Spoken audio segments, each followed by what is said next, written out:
It certainly is reflection time during this Mercury retrograde in Pisces. So today we got the Six of Cups in reverse. The Six of Cups is the nostalgia card in the tarot, specifically emotional nostalgia, which honestly, I don't really know how nostalgia can't be emotional, right? Oftentimes, this card can refer to childhood nostalgia, which is why the card is often depicted, as it is here in Smith Rider-Waite deck, as two children, right? It doesn't always mean thinking back to your childhood, but oftentimes it does, right? So this could look like living in the past, remembering some happy childhood memories. It could look like thinking about how your childhood has impacted who you are today.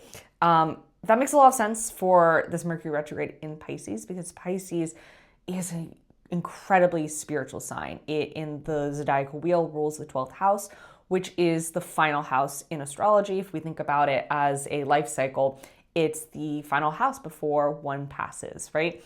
So we're thinking back to who we used to be, how we've evolved, how, the things that we might regret, the things that we're glad that we let go of, the things that we brought along with us, especially because, again, tomorrow is an eclipse. I know I keep talking about it, but I think it's tomorrow. I got to double check. It depends on what coast you're on. I think for the East Coast, it's on the 2nd. For the West Coast, it's on the 3rd. Got to double check that. But we are about to have an eclipse in the sign of Virgo, which is a very devotional sign.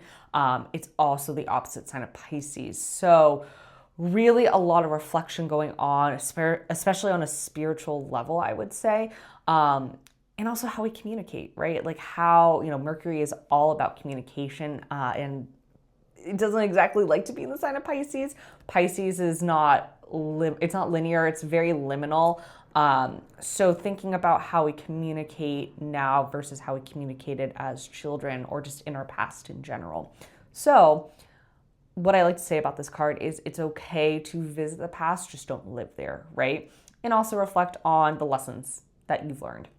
I hope that this message found you well. If you would like more daily tarot readings like this, as well as astrological insights, you can follow me here at The Liminal Leo. And if you'd like to book a one-on-one reading with me, either tarot or astrology, I do both, you can head to my bio for that. I'll see you tomorrow. Bye.